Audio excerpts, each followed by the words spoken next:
نحمده ونصلي على رسوله الكريم أما بعد فأعوذ بالله من الشيطان الرجيم بسم الله الرحمن الرحيم رب اشرح لي صدري ويسر لي أمري واحلل عقدة من لساني يفقه قولي ربي زدني علما اللهم فق... اللهم فقهنا في الدين اللهم انفعنا بما علمتنا وعلمنا ما ينفعنا وزدنا علما آمين يا رب العالمين. السلام عليكم ورحمة الله وبركاته.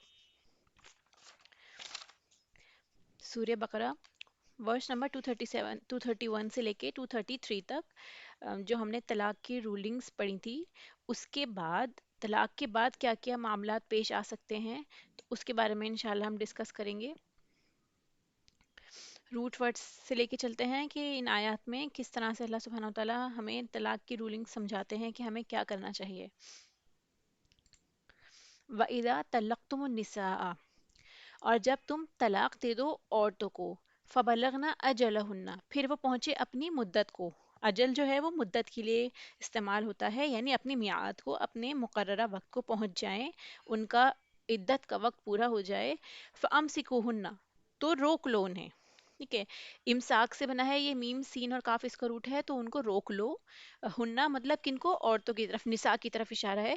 بِمَعْرُوفٍ، ساتھ معروف طریقے کے، بھلے طریقے کے ساتھ.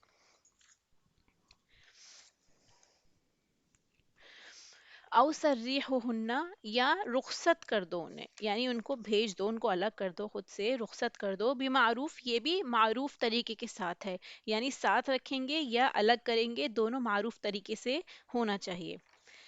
ولا تمسکوہن ضرارا لتعتدوا، اور نہ تم روکے رکھو انہیں ضرارا، تکلیف دینے کے لیے، ضر پہنچانے کے لیے. ٹھیک ہے، لتعتدوا، تاکہ تم زیادتی کرو. لتعتدو عداوت سے بنا ہے، عین دال اور واؤ اس کا روٹ ہے، یعنی تم اگر زیادتی کی نیت سے ان کو روکتے ہو تو ایسا نہیں کرنا ہے. وَمَن يَفْعَلْ ذَلِكَ، اور جو کوئی کرے گا ذَلِكَ ایسا، یعنی جو ایسا کام کرے کہ وہ تکلیف دینے کے لیے روکتا ہے، فقط ظلم نفسہ، تو تحقیق ظلم، اس نے ظلم کیا اپنے نفس پر. ٹھیک ہے، تو یعنی اس نے اپنے آپ پر ہی ظلم کیا. جو اس طرح کی نیت سے اپنی بیوی کو روکتا ہے وہ خود ہی اپنے آپ پر ظلم کرتا ہے.